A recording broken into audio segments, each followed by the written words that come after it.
nada parece tener sentido, hay que combinar todos los saberes.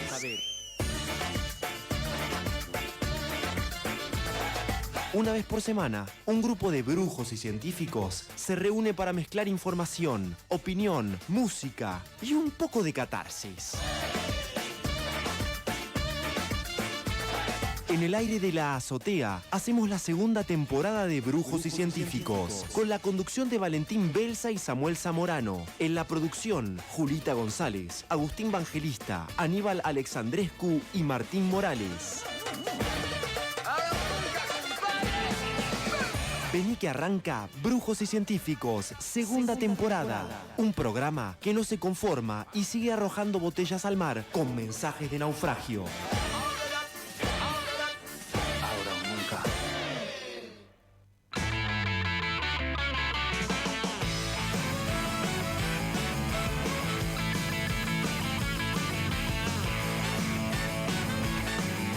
Puedo haber pecado de ingenuo, pero delincuente jamás.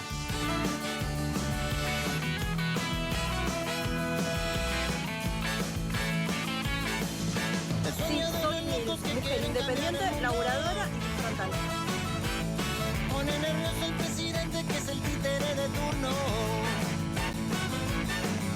Sabe que no tiene nada que perder cuando pone la imaginación al poder de la gente. Los pelonachos. Contra la corriente. Con un sol en tu mente para iluminar el futuro. Tengo que ir en moto hasta el parque industrial. No pide permiso para ser feliz. Sabe sonreír sobre la cicatriz que la vida. Hoy es su fiesta de egresado. Mueve el esqueleto con un rock and roll. Muy buenas tardes, amigos y amigas. Bienvenidos a una nueva edición de Brujos y Científicos. Mi nombre es Valentín Belza y es un placer enorme estar aquí en el aire de la azotea, el 88.7 del dial, donde se respira mejor. Hasta las 16 arrancamos y estaremos aquí con esta edición de Brujos y Científicos. Más brujos que científicos, me parece, ¿eh? Tenemos que empezar a reclutar científicos, porque somos demasiados brujos, hay demasiada brujería y necesitamos más ciencia. Bueno, este bonito equipo que lo iremos presentando de a poco lentamente, porque tenemos un programa cargado de información, que es una frase que nunca se dijo en radio. Hoy un programa cargadísimo con muchos temas, como siempre, para charlar con ustedes, amigos que están del otro lado. Saben que la dinámica de Brujos y Científicos es arrojar botellas al mar con mensajes de naufragio. ¿Por qué? Porque sabemos que ustedes están del otro lado, allí de la otra orilla, para recibir estos mensajes y que vayamos pensando juntos, tal vez evacuando algunas dudas y, por qué no, charlando con los protagonistas de la información. En la operación técnica, mi querido Nico Sobrón. ¿Cómo anda el hombre? Es serio, perfecto, concentrado, dice, para estas 2 horas, con todo el grupo de producción detrás de él, molestándolo. Son como mosquitas. Son como mosquitas ahí mordisqueándole en el hombro, diciéndole todo lo que tiene que hacer, pobre Nico, que si no renuncia estaremos muy bien. A su lado está nuestra productora Julita González, producción y coordinación de piso. El señor Aníbal Alexandrescu, lo mejor de Rumania lo tenemos aquí nosotros, Aníbal también en la producción. Y mi querido Martín Morales en la operación de streaming y más tareas. Cada vez le agregamos más tareas. Ya fue formalmente, en esta segunda temporada, Martín fue agregado formalmente al grupo de producción. Entonces ahora integra el grupo de WhatsApp de todo el programa y además el de producción. Y además yo le mando mensajes por privado. Así que le volvemos loco a nuestro querido Martín, que en un rato va a estar con su columna de cine, por supuesto. Eso es lo que lo trae a nuestro programa, pero además cumple otras funciones. Estará también nuestro querido gran amigo Facu Suárez con la actualidad, análisis de actualidad política. Estará desde la ciudad de La Plata. No, de la ciudad de La Plata no, desde Capital Federal. Nuestra querida Lucía Kramer, que nos va, como siempre, va a dar una lectura que nos rescate. Adelanto que tal vez esté, el señor Samuel Zamorano, que me parece que está trabajando, está en la calle como siempre. Bueno, me parece que en un rato va a ser alguna salida de esas magistrales a las que nos tiene acostumbrados nuestro querido Samu. Y tendremos mucha información, decíamos, amigos. Hoy vamos a hablar, como siempre, de temáticas gremiales. Saben que es el eje central, la columna vertebral de este programa. Hablaremos sobre los docentes, hablaremos también sobre el puerto, sobre la justicia laboral, tratando de analizar, amigos, la actualidad general desde algunos casos particulares que nos parecen relevantes. Pero además vamos a hablar sobre la memoria y vamos a hablar sobre el exilio. Hay una iniciativa muy interesante, en un rato lo vamos a profundizar, que tiene que ver con una agrupación Hijas e Hijos del Exilio. En un ratito vamos a meternos con eso, amigos, que nos parece una información muy importante. Pero este programa tiene un equipo que se completa con ustedes. Claro que están del otro lado y que se pueden comunicar al 2235 82 87 00. Hoy tenía la ilusión de que la computadora me acompañe de punta a punta y acaba de despedirse. Dijo, no van a poder ver el streaming en vivo. Pero ustedes que están del otro lado pueden hacerlo porque sus computadoras funcionan y no se apagan. Se pueden meter, amigos, en Twitch, nos buscan como Brujos y buscan a la radio de la azotea. Y allí estaremos nosotros, aparecerán nuestros rostros. Bueno, basta, ya di demasiada información, muy largo esto. Vamos a dar el arranque formal, mis queridos amigos, porque así, de esta manera, me pongo serio, mire todo. Arranca Brujos y Científicos. Un poco de magia y un poco de datos duros. Estamos haciendo Brujos y Científicos.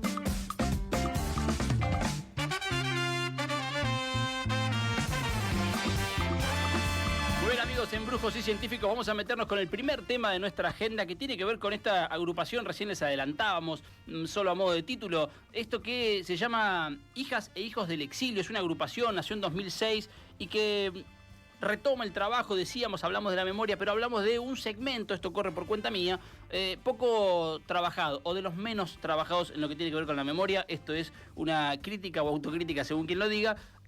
Hablamos muy poco del exilio en términos generales, en términos de historia, así que es interesante la propuesta de esta agrupación, que además presenta un libro, Sapos de otro pozo, cartografía colectiva de las infancias en el exilio. Gran propuesta, y para que nos cuenten más detalles sobre esto tenemos en línea a Diego Torres, que es integrante de esta agrupación, Hijas e Hijos del Exilio, y además es parte del equipo compilador de este libro. Diego, buenas tardes, Valentín Belsa te saluda. Diego, buenas tardes, estás del otro lado, a ver si funciona. Diego, ¿qué tal? Bueno, vamos a ver si podemos recuperar la conversación en línea con Diego Torres, decíamos entonces, de Hijas e Hijos del Exilio. Interesante la propuesta de este libro, que lo pueden buscar, amigos, en las redes, Sapos de otro pozo, cartografía colectiva de las infancias en el exilio, y meterse en un tema, ya lo hago yo a modo de introducción, que decía poco explorado, poco trabajado. ¿Qué pasa con el exilio? ¿Qué pasa con el enorme sufrimiento de quienes se han exiliado por motivos políticos? Por supuesto, hablamos de la última dictadura cívico-militar, pero además los hijos de esos exilios, que son un gran número, me parece poco menos trabajado que el resto, menos conocido tal vez de las historias que tienen que ver con la última dictadura, pero que además hacen una interesante reflexión de lo que es la reconstrucción de la memoria y las consecuencias que hubo también de ese exilio. Es una agrupación que le integran personas que viven en distintas partes de la Argentina, pero también que siguen viviendo en otros países, y que empezaron, dicen ellos, y me parece interesante ese puntapié, empezaron a nombrar lo que antes sentían en soledad. Claro, porque en ese trabajo del exilio, decíamos, con ese padecimiento del exilio, los hijos e hijas que han nacido allí, que tuvieron que armar sus vidas en el exterior, en una patria a la que no podían volver porque sus padres estaban siendo perseguidos políticamente, tuvieron que armar esa vida, y el sentimiento, el hilo que conecta con el país, con el sentimiento por la Argentina, tiene un trabajo más largo, un desarrollo mucho más complejo, podemos decir, y que además ellos han tomado la bandera de la denuncia del exilio como una violación a los derechos humanos. Y además creo que esto es interesante, amigos, lo han hecho desde un trabajo artístico, lo han hecho también a través de trabajos académicos, obviamente de las redes sociales, de la comunicación, de la difusión, de todas las aristas que tienen que ver con este tema que es el exilio, amigos, y el trabajo de estos hijos e hijas. Decíamos que el libro se llama Sapos de otro pozo, cartografía colectiva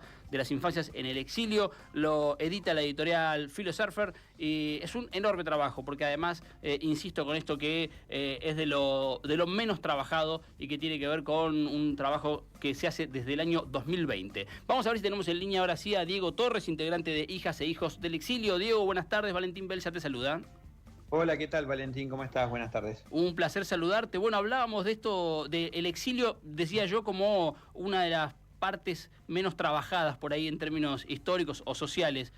¿Cómo es la relación de ustedes? ¿Por qué nace esta agrupación para hablar específicamente del exilio desde la mirada de los hijos e hijas? Bueno, Hijas e Hijos del Exilio es una agrupación que se formó, mira, este año cumplimos 20 años, hace mucho ya, formada por personas que durante nuestra infancia nos vimos obligados a estar en otro país por causa del exilio de nuestras familias, ¿no? Y las razones por las que empezamos a juntarnos, bueno, yo me sumé bastante después, pero como que el colectivo se empezó a juntar, principalmente era que había muchas cosas para decir y no se estaban diciendo mucho de nuestra generación, ¿no? Es decir, ¿qué nos pasó, en nuestro caso, a los pibes y a las pibas, que siendo nenes fuimos forzados a tener que estar en otro lugar al que queríamos estar, al que quería estar nuestra familia, ¿no? Entonces, a partir de eso empezamos a empezar a ver, bueno, acá hay más cosas para contar, ¿no? Nosotros, por supuesto, que nuestra historia se enmarca también en la historia de nuestros padres, ¿no? Nuestros padres militantes que fueron obligados a irse del país sin ningún tipo de opción, era una cuestión de vida o muerte. Y que ese irse impactó, por supuesto, en las personas individuales, pero también en las familias, ¿no? Y en esa familia estábamos nosotros.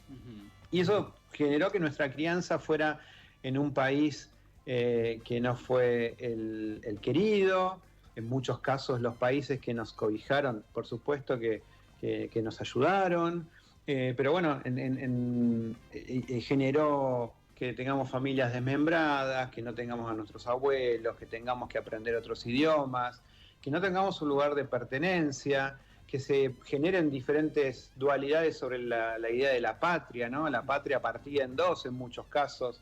Decimos que tenemos un poco y un poco de cada país para aquellas personas en que estuvimos en un solo país, además de Argentina. Claro. Pero también hay un montón de casos que pasaron por muchos países. Bueno, una serie de cuestiones que nuestra generación, digamos, la de los hijos de los exiliados, las hijas y los hijos de la generación de nuestros padres que estuvimos en el exilio, sentimos que tenemos cosas para contarles a más personas y también para encontrarnos entre nosotros, para charlar temas que han sido silenciados durante muchos años, porque no siempre fue muy sencillo hablar del exilio. Muchas familias que retornaron a Argentina, bueno, las razones por las que se habían ido no se decían inmediatamente, a los pibes y a las pibas a veces era, bueno, nos fuimos por trabajo, bueno, nos fuimos, algunos sí, era más abierta la cuestión de, bueno, la idea de que fue un exilio, una serie de cuestiones que, bueno, ahora somos adultos, ¿no? Pero nos parece importante empezar a continuar con este trabajo de narrar también esta parte de esta construcción de la memoria, que parece muy importante realmente. ¿Qué tan complejo fue, Diego, en tu caso particular, digo, pero vos también tenés el testimonio del resto de los integrantes? ¿Qué tan complejo fue retomar o recuperar o construir ese sentimiento patriótico, ese amor por la Argentina, con la historia que te había sucedido? ¿Fue un camino largo para recorrer ese? Bueno, digamos, por un lado está mi caso personal, ¿no? De que en mi familia la añoranza del regreso siempre estuvo. Para que te des una idea, yo digo que nosotros volvimos, pero yo nací en Italia. O sea, estrictamente habría sido una ida para mí, ¿no? O vine. Claro. Pero para mí es un retorno porque yo nací en Italia, pero yo siempre tendría que haber nacido en Argentina, si uno se pone a pensar. Entonces hay una construcción, digamos, de lo que significa a Argentina, que en mi caso, digamos, es el lugar donde quiero estar. Donde siempre quiero estar, y cuando me voy, a veces me voy de viaje, cuando vuelvo se me genera una emoción y una alegría tremenda. Pero ese es mi caso personal. Algo que sucede en la agrupación de Hijas, Hijos del Exilio es que somos un montón de personas que tenemos una afinidad en esta cuestión de haber nacido, vivido en nuestra infancia en el exilio, pero que no necesariamente todas las historias debían ser las mismas, ¿no? En algunos casos, algunos chicos se fueron un poquito más grandes, estuvieron mucho más tiempo en otro país, en el país de acogida del exilio, y ya empezaron ahí a establecer sus primeros lazos sociales, ¿no? Sus amigos, sus amistades, algún novio, una novia, cursar la escuela, y en algún momento la familia decide regresar a Argentina, y ahí se genera también una fractura en la que ese retorno a la Argentina es sacarte de tu entorno donde ya tenías algunos lazos para venir a uno nuevo en el que todavía no los tenés y que tenés que reconstruirlos, ¿no? Entonces, esa llegada a Argentina involucró, y al menos eso el libro lo puede graficar bastante, esos diferentes caminos, ese diferente armado, desde los que le decían, bueno, ahí viene la mexicana porque hablaba con acento mexicano, o el español, o el yanqui porque hablaba con acento porque había aprendido inglés como su primer idioma, claro. Hasta empezar a hacer los raros, ¿no? Los que hablan diferente, los que tienen otras costumbres, y de a poco ir empezando a hacer ese entramado, ¿no? No solo con la cotidianidad de las amistades, a veces con la familia de sangre que estaba acá, claro. ¿No? Entonces, de golpe llegar y decir, bueno, tus abuelos, tus abuelas, tus tíos, tus primos, que son un montón, que los conocés por foto, bueno, ahora son eso, estos son tus primos. ¿Y cómo generas inmediatamente un vínculo? ¿O cómo te acostumbras a esa nueva familia, no? Bueno, eso lleva a diferentes procesos, diferentes instancias que cada persona, cada personita los ha transitado de diferentes maneras, ¿no? Entonces, hay una cuestión ahí de la diversidad, de la construcción del sentido de patria o de varias patrias, claro. Que bueno, dependiendo de los casos aparece más una o aparece otra, ¿no?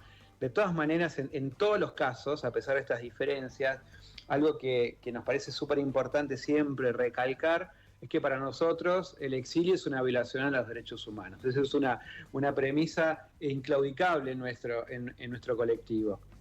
Y además lo que queremos contar un poquito con el libro también, sumado a esto, perdón que te interrumpa. No, íbamos por eso. Es que queremos como desterrar dos cuestiones que nos parecen fundamentales. Una, la idea del exilio dorado, como si hubiese sido algo buenísimo, y donde en realidad nada, las familias y las personas estuvieron forzadas a tener que irse, ¿no? Echados del país para preservar su vida. Entonces, a los lugares que fueron, por más que en algunos hayan tenido ciertas cuestiones de principalmente preservar su vida, bueno, es un nuevo lugar en el que llegás sin nada, claro. ¿No? Sin nada llegás. Sin nada material y sin los vínculos afectivos, los vínculos sociales que son sumamente importantes y que eso lo encuadramos dentro como parte del plan sistemático de las dictaduras en América Latina. Y la otra que es importante que queremos desterrar es que a los pibes y a las pibas, a las infancias, no les pasó nada. Y nos pasaron un montón de cosas, ¿no? Esa cuestión de que, bueno, los chicos se adaptan, sí. Más o menos. Bueno, no, eso no es así. A los chicos les pasan un montón de cosas y muchas de esas cosas son tan, pero tan fuertes que perduran para el resto de su vida. Nosotros decimos que el exilio es algo indeleble, no se va. Y aparecen un montón de cuestiones cotidianas en las que estamos andando con esa situación. Entonces, el libro pone de manifiesto como una desmentida de esas dos cuestiones. No hubo exilio dorado y a los pibes nos pasaron un montón de cosas. ¿Cómo puede hacer, Diego, la última para la gente que nos está escuchando para poder conseguir Sapos de Otro Pozo, cartografía colectiva de las infancias en el exilio, para también apoyarlos ustedes y conocer el trabajo que hacen? Bueno, el libro lo pueden conseguir en la página de nuestra agrupación, que es hijas e hijos del exilio, todo junto, .com.ar. Ahí van a tener no solo la opción de poder conseguir el libro, sino también de ver todas las cosas que hace la agrupación, que son un montón. Ahora hay muchos que tienen que ver con con la presentación del libro como articulador para poder contar todas estas cosas que nos han pasado. Claro. Realmente el libro ha sido muy bueno en ese sentido. Y una agrupación en la que hemos hecho un montón de cosas, desde cuestiones vinculadas a la identidad y cómo se ve, cómo se refleja en el número del DNI, porque si uno es extranjero y se nacionaliza, cambia el número del DNI, Claro. y eso genera un montón de dificultades administrativas bastante importantes. Desde, bueno, acompañamiento, de pensar también que hay muchos y muchas hijas e hijos del exilio que necesitan contención y que es un lugar súper bueno para empezar a encontrarse con otras personas con historias parecidas. Entonces, bueno, ahí, además del libro, pueden encontrar eso. Además, constantemente estamos haciendo presentaciones y actividades para poder socializar lo que tiene que ver con Sapos de Otro Pozo particularmente, pero con todo lo que estamos haciendo. Entonces, digamos, ahora, por ejemplo, en abril, mañana hay una presentación en México, en el DF, que se va a transmitir también por YouTube. El viernes 24 en Salta presentamos el libro también. El sábado 25 vamos a estar una presentación en la Feria del Libro en la Ciudad de Buenos Aires, en el stand de la provincia de Buenos Aires. Bueno. El jueves 30, presentación en Bariloche. Bueno, y se van sumando, ¿no? Con presencia en las escuelas. A veces nos llaman de las escuelas y ya hemos hecho varias experiencias súper ricas con los chicos y las chicas y docentes, vinculadas en principio puede ser con el libro, pero en realidad con nuestra historia, ¿no? Entonces, bueno, esos son como diferentes lugares en los que nos pueden encontrar. Y por supuesto por las redes. HH del Exilio es nuestro Instagram. Si buscan Instagram Hija Hijo del Exilio nos encuentra también. Muy bien, Diego. Sumemos a Mar del Plata, nos interesa poder coordinar, después lo hacemos vía producción, porque estaría bueno también hacerlo aquí en Mar del Plata. Por lo menos nos gustaría mucho participar de eso, Diego. Queremos agradecerte este ratito, es el enorme trabajo que hacen y realmente queremos felicitarlos.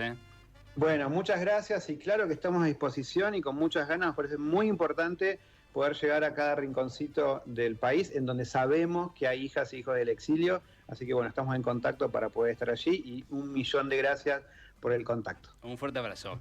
Ahí pasaba, amigos, la palabra de Diego Torres. Él es miembro de esta agrupación de lo que estamos hablando, Hijas e Hijos del Exilio. Cumplen 20 años y han hecho este gran trabajo, este libro Sapos de Otro Pozo, cartografía colectiva de las infancias en el exilio, y ya están Aníbal y Julita ahí coordinando entonces para producir, porque producen el programa de radio y también producen actividades para traer la presentación del libro aquí en Mar del Plata. Mire cómo les hago trabajar. Amigos, estamos haciendo Brujos y Científicos, vamos hasta las 16, y Julita me dijo, recién por acá por el Tollback, no sabés el temón que traje para arrancar este programa.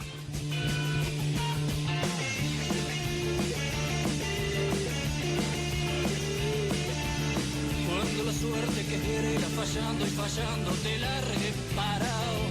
Cuando esté bien en la vía, sin rumbo desesperado. Cuando no tengas ni fe ni yerba de ayer secándose al sol. Cuando raje los tamangos buscando ese mango que te haga morfar. La indiferencia del mundo que es sordo y es mudo recién sentirás. Verás que todo es mentira, verás que nada es amor, que al mundo nada le importa. Ayer, aunque te quiebre la vida, aunque te muerda un dolor, no esperes nunca una mano, ni una ayuda, ni un favor.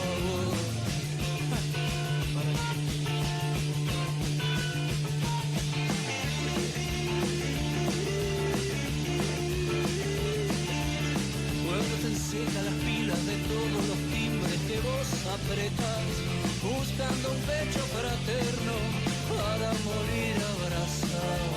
Cuando te dejen tirado después de hinchar lo mismo que a mí. Cuando manches que a tu lado se prueba la ropa que vas a dejar, te acordará de este otario que un día cansado se puso a ladrar. Verás que todo es mentira, verás que nada es amor, que al mundo nada le importa. Ayer, aunque te quiebre la vida, aunque te muerda un dolor, no esperes nunca una mano, ni una ayuda, ni un favor.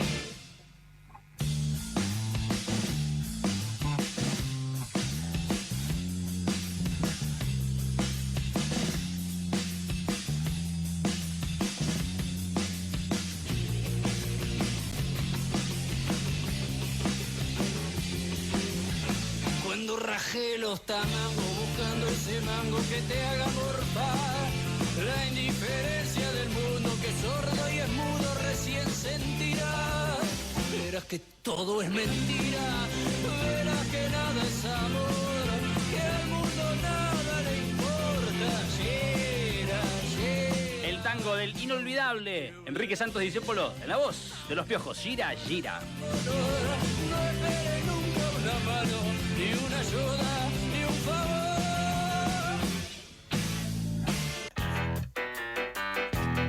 Para hablar del séptimo arte, en Brujos y Científicos necesitábamos a alguien hecho de cine.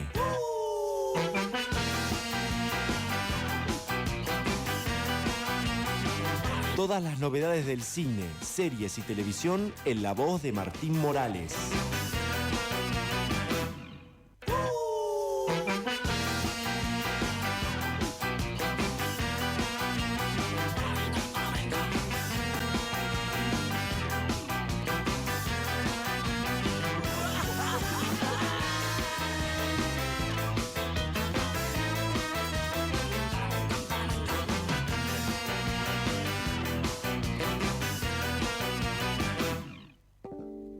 Sobreviví a un accidente de avión. Bueno, amigos, con esta presentación los saludamos al hombre que más sabe de cine, Martín Morales. ¿Cómo anda? Buenas tardes. ¿Todo bien? Todo tranquilo, por suerte. Por Está- muchas cosas, pero bien. Sí. Nosotros te agregamos más cosas encima. Sí, pero esto se disfruta.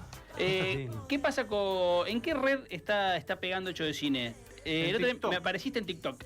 ¿Así? Sí, estaba haciendo mi consumo basura de TikTok Sí, diario. porque TikTok es para eso, ¿no? No, terrible, ¿eh? Sí. Y lo uso mucho, lo uso más de lo que debería. Mm. Y me apareciste vos y puse contento. Yo creo contenido, pero no consumo. Ah, no consumís TikTok. No, aparte es raro porque TikTok como que te hace más te visibiliza más Ujú. si usás TikTok como red social. Ah, ok, Entonces, ok. si vos interactuás, Claro. te muestra más, por supuesto. Sos Entonces el- como que forzadamente tengo que estar dándole likes a cosas que no quiero. Ah, para No, ayudar. no al público mío, sino a los demás, ¿viste? Las cosas que Claro, te aparecen ahí, claro. en recomendados y demás. Sos el Pablo Escobar de TikTok. Te pone... Lo que me han puteado en vendés, TikTok. pero no consumís. Nah, busca, ahora que si estás en TikTok, busquen, cualquiera que esté del otro lado, busquen la crítica del año pasado de Homo Argentum. ¡Ja! Ahí te sacudieron. Ahí fue, pero Ahí te dieron. aparte TikTok es terreno ¿Pero por terreno qué ajeno. era una pavada. O sea, Una era un pelotudez. error de los que escuchaban. Sí, no, porque no, directamente era hablar mal de la película, que no hablé mal de la película, di mi opinión no. sobre lo que me pareció, dejando de lado todo a político, me parece que hay que separar a veces las cosas, Sí. dejando Obvio. de lado, por supuesto que sabemos cómo pienso yo, pero bueno. Está claro. Pero en la crítica no había nada de eso. Pero Pero cosas que era pasan, algo sobre un era término. cuca, Era algo sobre un término.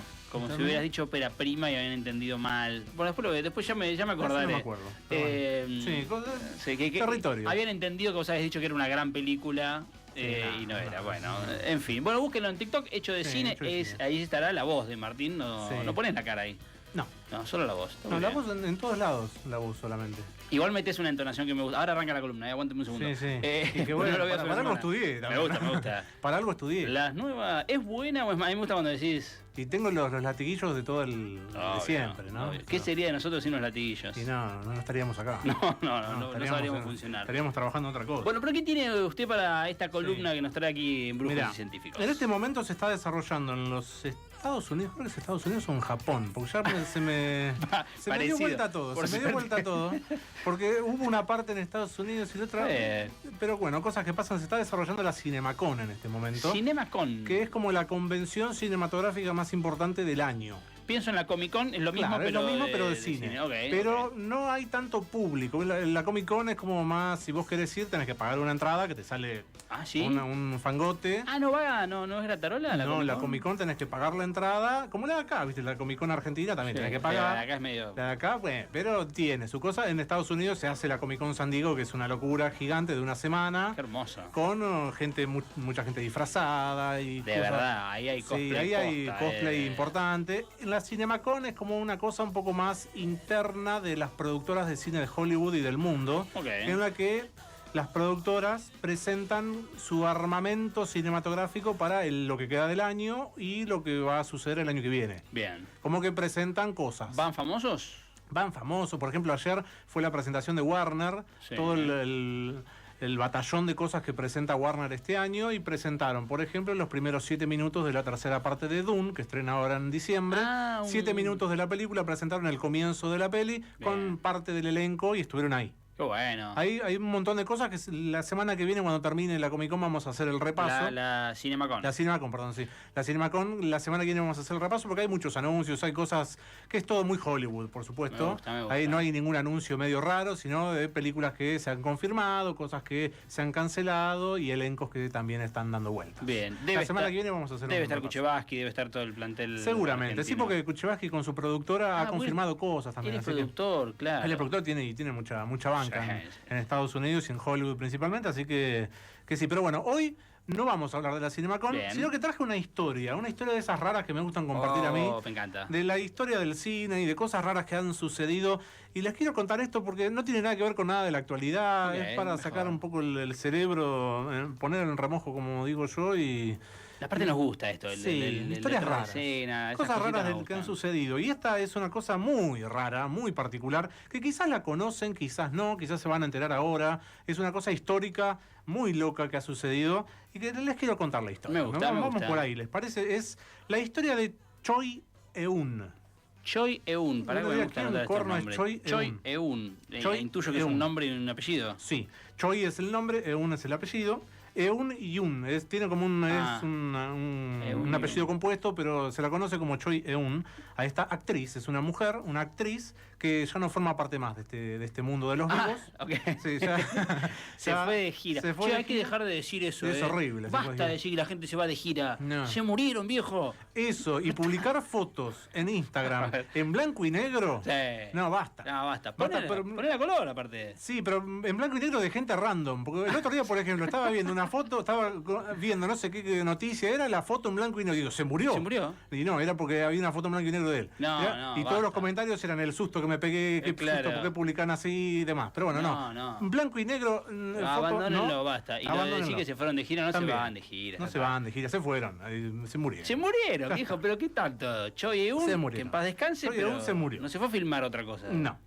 Esta actriz, muy famosa, época de oro del cine coreano, Corea del Sur, vamos a aclarar, Corea del Sur, época de oro en su momento, ella una de las actrices más famosas, como si fuese la Mirta Legrand Bien. de Me gusta, de Corea del Sur. Ella, les quiero contar su historia porque es muy particular.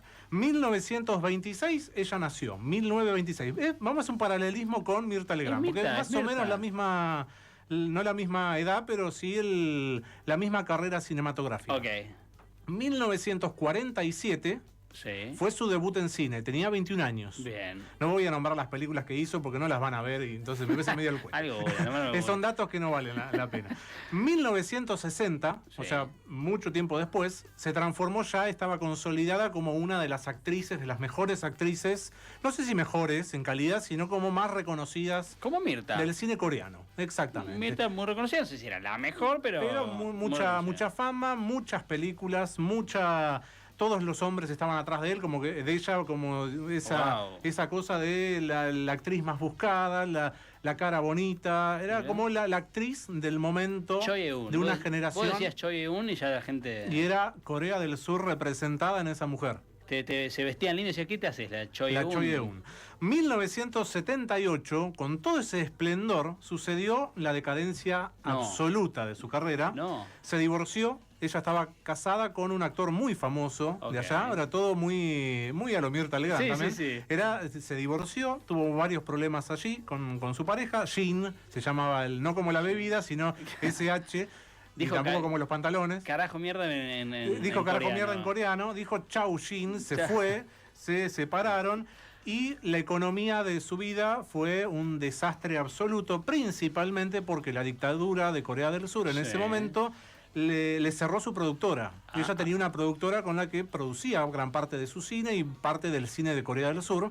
Y la dictadura dijo adiós, el arte, como gran parte del mundo ha sucedido, el arte si no es propaganda, chao. Entonces le cerraron la productora directamente y la economía de esta mujer fue, pero de ser la más famosa, a estar se vino a pique. mal, pero muy mal. Es Andrea del Boca en Gran Hermano. Sí, muy mal. Sí, me parece que hasta mejor que la Andrea del Boca.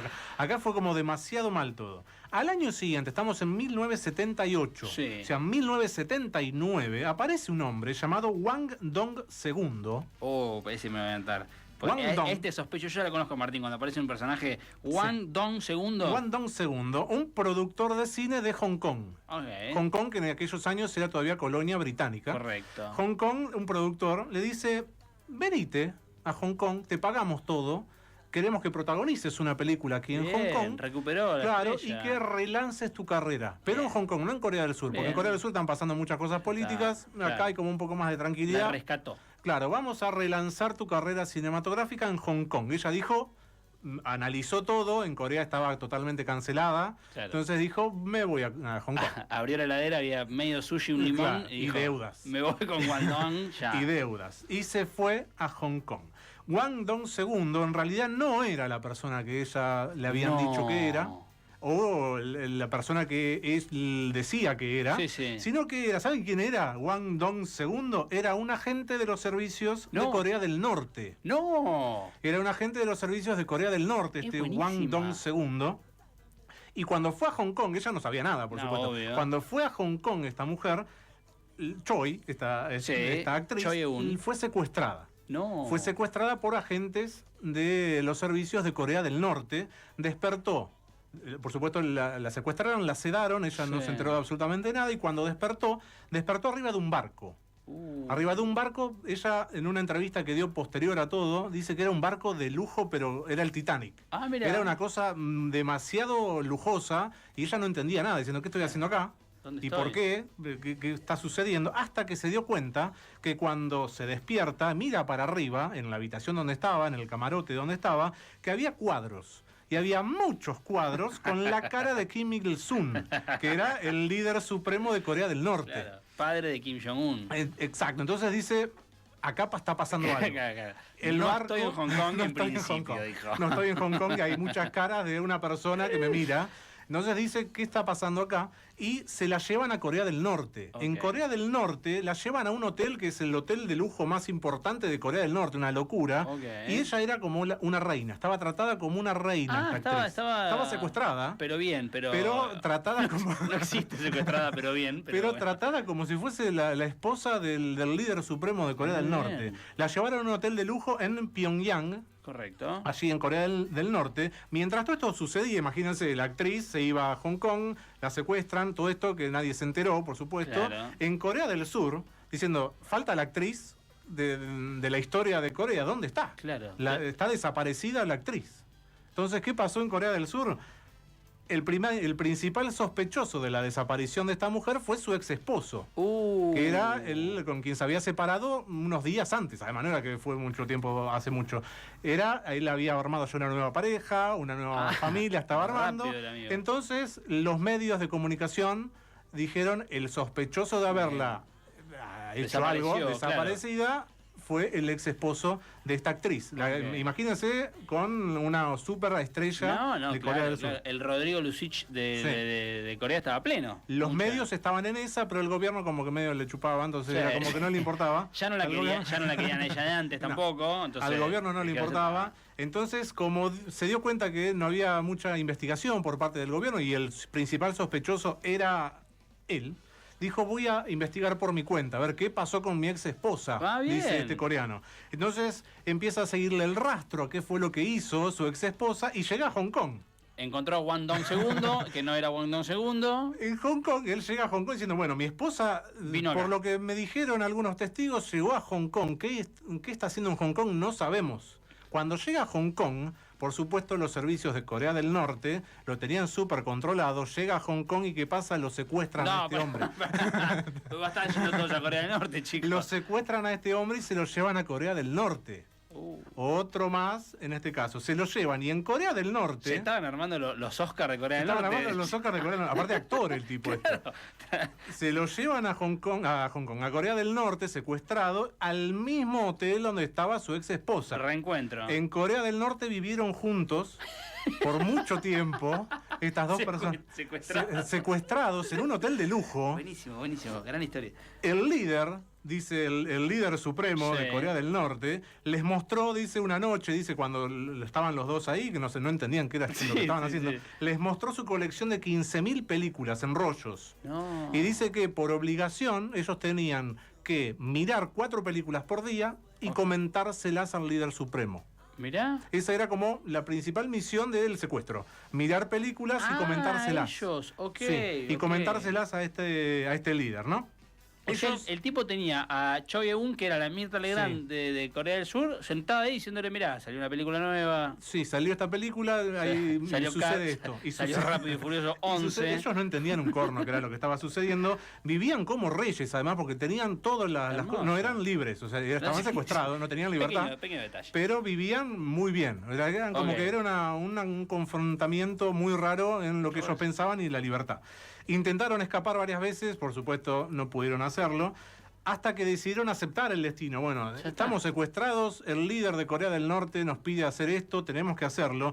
Pasaron años en esta situación, pasaron varios años, hasta que un día el Kim les reveló la situación real de por qué estaban secuestrados y les dijo que ellos iban a transformarse en las caras de la nueva industria cinematográfica de Corea del Norte. Claro. A todo esto, en Corea del Sur, los daban por muertos. Porque estaban la mujer muerta y supuestamente la teoría que había era que el hombre, cuando se enteró que los medios estaban investigando, se quitó la vida. Ah, porque era sospechoso él, claro. Claro, era como era sospechoso, entonces como que los medios pasó tiempo rápido, como que dejaron todo. Resolverlo, el tema. Dejaron todo hasta ahí. Hasta que en 1985 sucedieron cosas. Ellos hasta ese año este líder les obligaba también a filmar películas y a crear esta supuesta industria cinematográfica de Corea del Norte. Buenísimo. Hicieron una película, que esta sí la nombro porque es la más flashera de todas y está buena encima. Se llama Libertad, se llama. Pulgasari se llama la película, que es la versión norcoreana de Godzilla. Buenísimo. Es más, hasta contrataron al mismo actor que hizo de Godzilla, el que estaba disfrazado con el muñeco en la película original. ¿Contrataron o secuestraron? No, lo contrataron al actor japonés y estaban ahí. Pero bueno, en Corea del Sur decían que estaban muertos, entonces no había nada. Está muy mal ser un dictador, o la Facu Suárez, ¿cómo le va? Está muy mal ser un dictador norcoreano, o de cualquier lado, está muy mal secuestrar gente. Pero, si usted fuera un dictador, ¿no se armaría eso? Es decir, tráeme a los dos, tráeme a Darín, tráeme a Griselda Siciliani, a DiCaprio, ustedes van a grabar Titanic, la versión nuestra. Hacé lo que quieras. Sí, ¿por qué no lo vas a hacer? En 1986, mirá los años que pasaron, En 1986, la relación entre Kim con sus dos secuestrados era como de familia, ¿ya? Porque era muy loca la situación. Y entonces ellos como ya habían aceptado su destino. Era como ya estaban ahí. Entonces, en esta confianza que tenían, estos dos actores le dicen, nos invitaron de Viena para presentar una película que estamos haciendo para vos. Muy bien. ¿Nos das permiso? Vamos a hablar bien de vos. Claro, vamos a hablar bien de vos. Vamos a revelar que estamos vivos. Ah, claro. Faltaba ese dato. Porque el mundo no sabía nada. Claro, ellos estaban secuestrados y el mundo no sabían que ellos estaban vivos. Disculpe, estoy en la lista, le dice.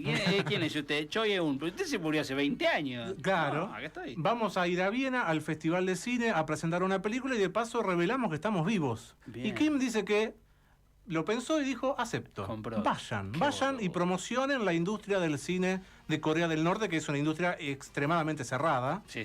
Y promocionenla. Era todo mentira. No. Por supuesto, lo de Viena, el festival, la película y demás. ¿Cayó en esa? Cayó. El Kim cayó. Era toda una mentira. Escaparon y pidieron asilo en la embajada de Estados Unidos en Viena. O sea, se fueron a Viena. Eso era pero real. Se fueron a la embajada de los Estados Unidos allí. El mundo se enteró que no estaban muertos en ese momento. Y él, cuando se reveló toda la verdad de todo lo que había sucedido, intentó, o sea, el hombre, el actor, intentó empezar una carrera en Hollywood que fue... Hollywood le dijo, pará. La nada misma. Tampoco eso tan bueno. Y él murió, tengo la fecha, él murió en el 2006. Un montón. Él murió en el 2006 de hepatitis. Te agarró. El dato. Sí. Y sobrevivió a la dictadura de Norcorea para morirse de hepatitis medio flojo. Medio flojo. Ella, cuando terminó todo esto, se volvió a Corea del Sur y dijo, yo no agarro nunca más una cámara, ni me van a filmar nunca más en la vida. Odio el se cine. Encerró en su casa y murió en 2018 sola. ¿2018? 2018, hace poquito. Sí, hace poco. Así que una historia rarísima. Buenísima. Pero busquen las películas, son todas películas las que hicieron ¿La de en Corea del Godzilla Norte. está? La de Godzilla está en YouTube.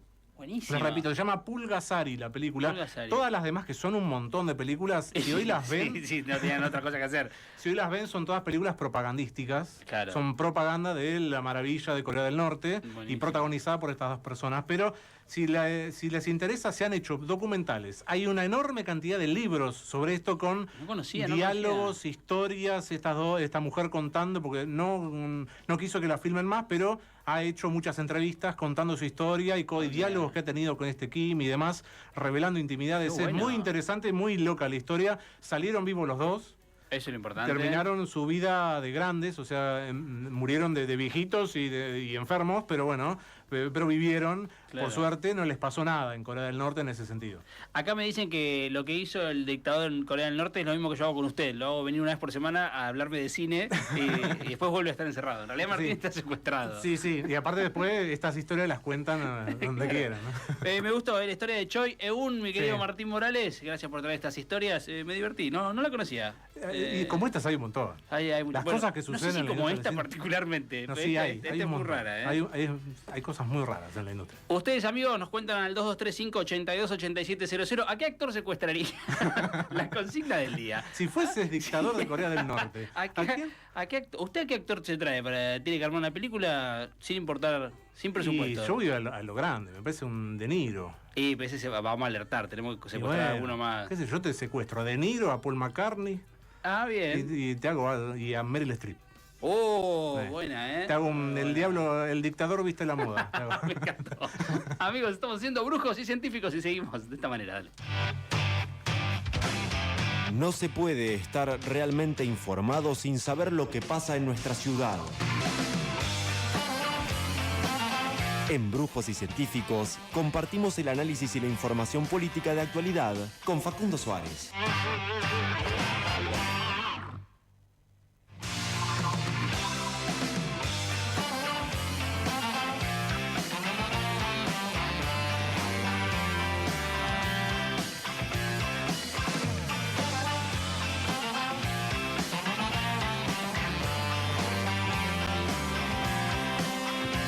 Voy a bucear hasta el fondo del mar, esa hermosa ciudad que una vez se me hundió.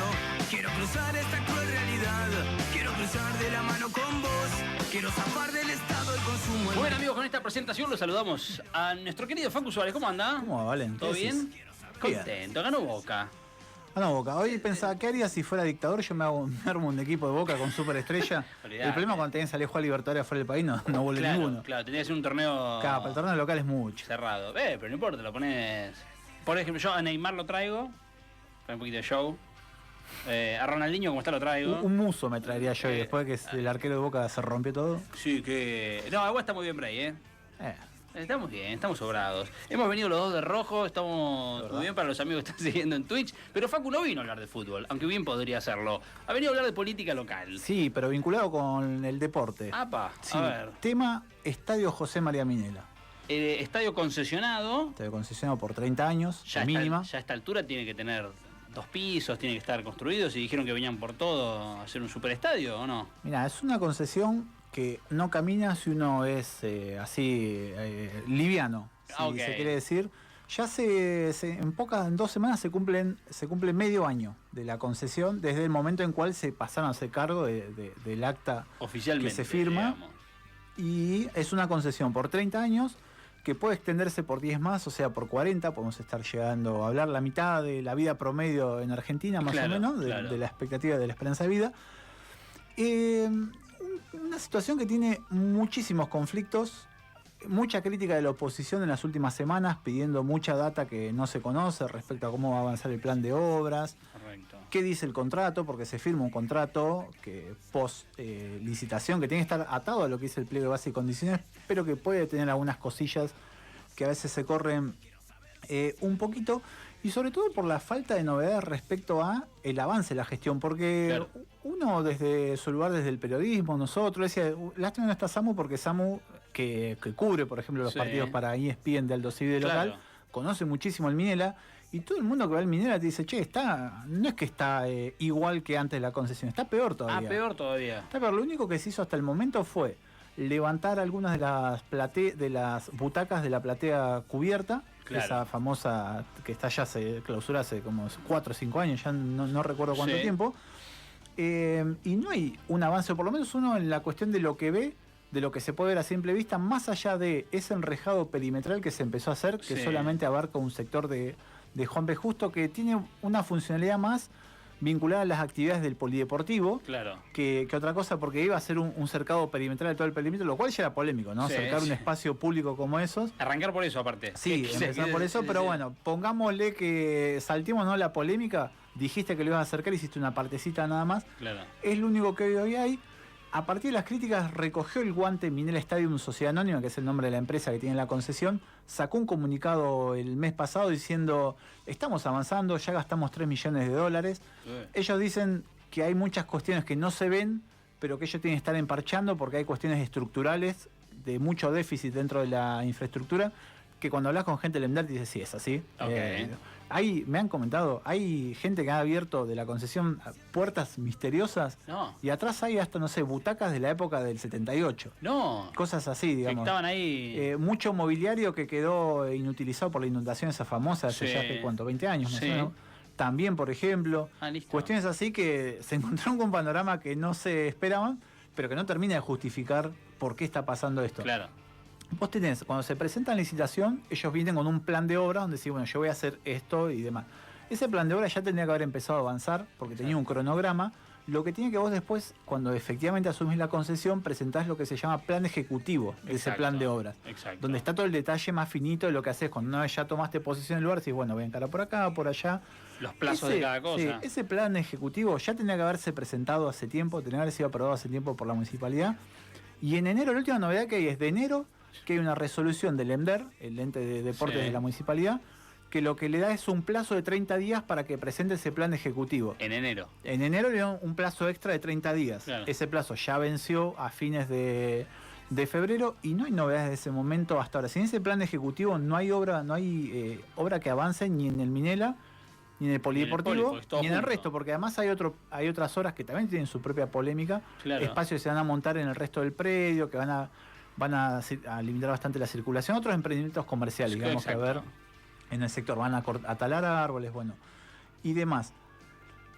Me interesaba ir un poquito más de fondo, A ver. de dónde pueden estar posiblemente algunas de las explicaciones a esta situación de inactividad que hay en la concesión, que tiene que ver, que va mucho más allá de, bueno, me encontré una falencia que yo quería que iba a encarar por acá y era Sí, por allá, sí. me demoró el arquitecto un plano, entonces no puedo presentar todavía el proyecto ejecutivo. Hay dos grandes líneas que podrían explicar, vamos a poner mucho en potencial porque Sí, sí, no. acá hay quilombos judiciales de por medio, además. Claro, claro. Dos grandes líneas que podrían explicar, que son las dos líneas que conforman a grandes rasgos lo que es esta empresa Minela Stadium Sociedad Anónima. Hay dos empresas, digamos, que respaldan o que forman parte de este proyecto. Por un lado, los famosos brasileros, Sí. de Rebe, Paulistas ellos, una empresa brasilera que tiene diferentes concesiones también de estadios dentro de lo que es Brasil, principalmente en el estado de San Pablo. Y la otra pata es la pata argentina, Claro. que es la empresa ProEnter, que hay gente, un Ávila de las famosas Sí. empresas Ávila de torneo en competencias, bueno, hay gente de Ávila, es de uno de los hijos de Carlos Ávila, esta empresa.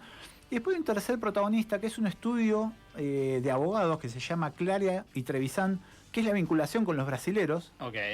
El referente de este estudio es Rafael Trevisan, que es el que aparece como presidente de la empresa de Minela, Ok. de Minela Sociedad Anónima. Después hay otro jugador que aparece ahí, que es Espinosa, que era Claro, es el ex presidente de Banfield, que es como la cara visible, Eduardo Espinosa, de este proyecto. De hecho, él, después de todas estas críticas que tiene habiendo y demás, hace unas pocas semanas empezó a haber una vinculación más de la empresa Minela Stadium con los actores políticos de la ciudad, incluso con medios de comunicación. Hubo varias reuniones Ok. totalmente en off con medios de comunicación, planteando un poco por dónde viene la mano, qué tienen pensado desarrollar y demás. En la pata argentina, para empezar a ver uno de los problemas, hay algo que yo le llamo que es como el momento en el cual se empieza a configurar el destino de esta licitación, que es cuando se arma el pliego. Ok. Hay una cláusula que a mí me llamó mucho la atención desde el primer momento que uno leyó este pliego, ya hace 2 años más o menos, que hay una cláusula dentro del pliego que lo que dice es que, viste, vos cuando hay una licitación de este tipo, se presentan o se pueden presentar diferentes empresas. Y en el pliego que detalla, bueno, cómo vas vos a analizar las distintas ofertas, decir, bueno, esta es mejor que la otra, Claro. y se arma un esquema de puntuación según diferentes ítems. Generalmente una escala del 0 al 100, y dentro de ese 100 te daba 30 puntos, o sea, muy importante era aquella empresa que llegara con un convenio con la AFA para que la AFA utilice el Estadio Minela Ok. para realizar partidos de la selección, de la mayor, de las menores, de femenino, lo que sea. Un interés que pone el municipio, digamos, para decir, Claro, bueno, la MUNI lo que te dice es, te explica que esa cláusula era positiva, porque dice, yo de esta forma me garantizo que el Minela sea escenario de partidos de las selecciones nacionales. que le viene bien a la ciudad. Cada uno de ahí dice, che, está bueno eso, Claro. porque todos queremos que Messi juegue, bueno, ya no va a pasar porque después Sí. el Mundial por ahí no juega más, pero que juegue la selección en Mar del Plata, como Suma. pasó en algún momento, buenísimo. Creo que desde las giras del Diego, esas selecciones de locales, que Nunca no fue. viene acá a la selección. Esa era una explicación. Ahora, ellos le daban 30 puntos de 100 a la empresa que tiene un convenio con AFA. Sí. Entonces, lo que vos estabas generando ahí, yo no sé si esto es algo que se le escapó a la tortuga o lo hicieron adrede, le estabas dando un rol definitorio a la AFA, o sea, al Chiquitapia, en la definición de la licitación. Claro. Porque si el Chiquitapia le dice, yo con vos sí hago un convenio, con vos no lo hago. De repente. Ya arrancaste 30-0 y eso no lo das vuelta nunca. Claro. De hecho, en el proceso previo a la licitación, cuando las empresas se tienen que anotar para ir a hacer la visita de los estadios, había 2 empresas anotadas, esta Minela y Fénix. Sí. Fénix tiene también tiene diferentes estadios, lugares de concesiones en Buenos Aires. Y Fénix en algún momento desapareció, Claro. cuando no tuvo, evidentemente, la llegada a la AFA, que sí la tenía Minela Stadium, que dentro de sus caras visibles está esta Espinosa Claro. Banfield, que sería el nexo entre el Chiquitapia y la empresa Minela Stadium. Con lo cual vos a ella le diste un cheque en blanco al Chiquitapia para decir, bueno, la definís vos a la licitación. Claro, Eso ya claro. es raro. ¿Qué ocurre ahora? Digo, posibles explicaciones de dónde viene el conflicto.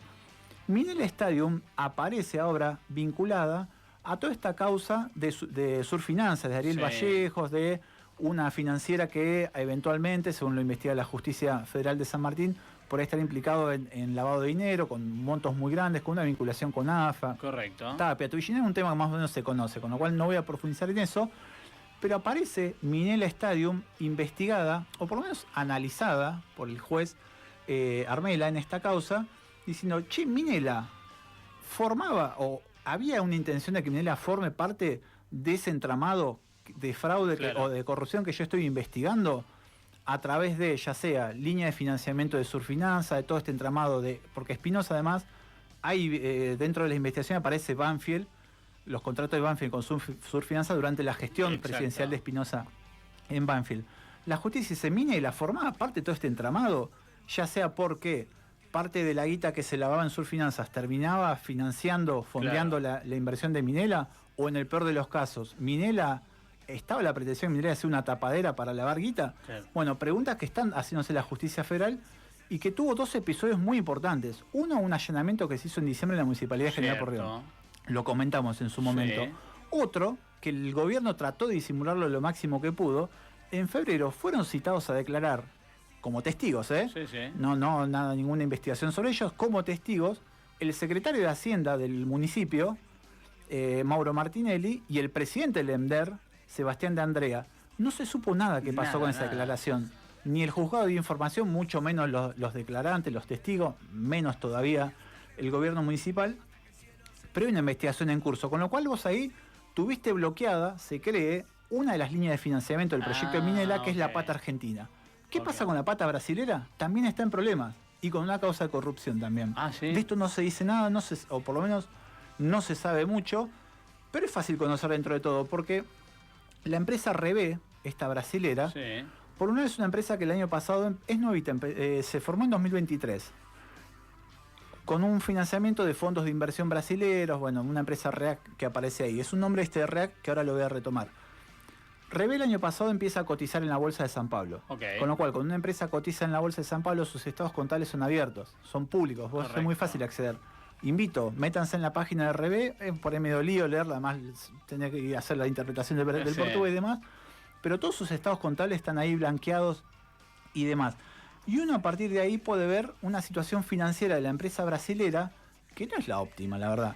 Okay. Primero, desde acá te venden que los brasileros es un proyecto importantísimo para la propia empresa. Cuando uno mira las comunicaciones que hace la empresa a sus accionistas, el proyecto de minera aparece casi invisibilizado. Ah, ¿sí? Priorizan mucho más otros proyectos. Estuvieron cerca de comprar un club en Portugal, finalmente se bajaron.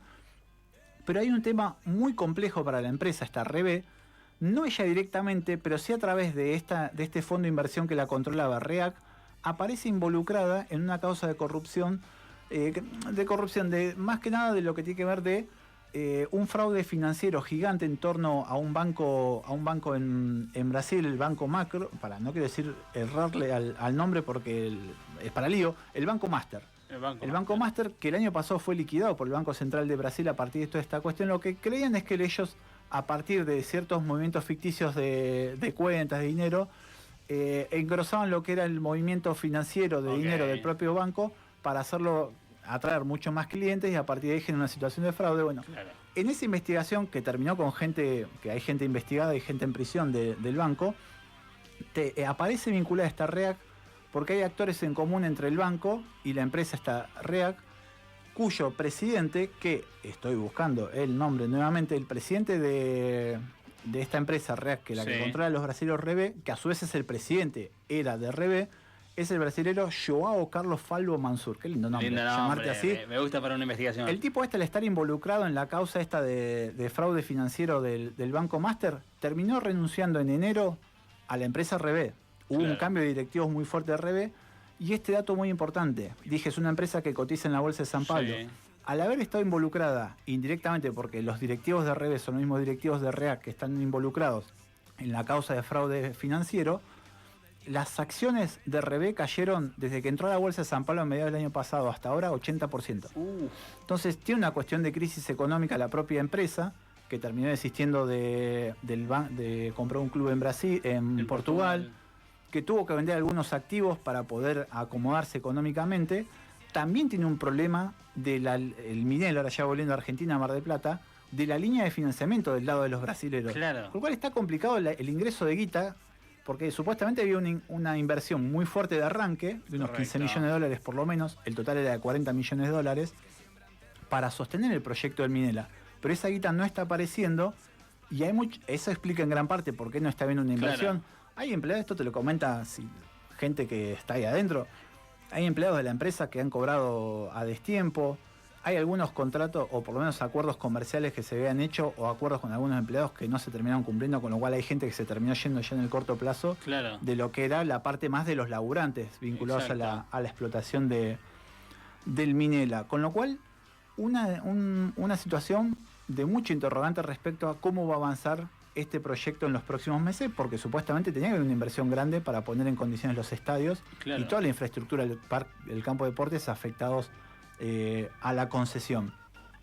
Muchos interrogantes además, porque la oposición aprovecha cada circunstancia. Cuando hablo de la oposición digo Unión por la Patria, Acción Marplatense, porque el Frente Renovador está calladito. No dice nada, ¿no? No dice nada, ya nombré algunos nombres, tiré algunos nombres de Tape, Tuillén, que uno sabe que hay vinculación con el sector del Frente Renovador, creo que ahí posiblemente haya una explicación, pero no pasa semana o semana y media que estos sectores de oposición aprovechen para también, digamos, plantear el tema, porque hay mucha información, hay mucha información que no se conoce y que la propia municipalidad la oculta. El contrato, por ejemplo. Contrato se firmó. El contrato que tiene que ser público, no lo conoce nadie. No lo ve nadie, ni siquiera los concejales de la oposición. Eso es una locura. Se supo por un informe del contador en el marco de la rendición de cuentas del municipio de este año, que por ejemplo, había un periodo de gracia de 3 años en los cuales la concesión no le paga un peso, no paga canon al municipio, tiene la explotación totalmente gratuita.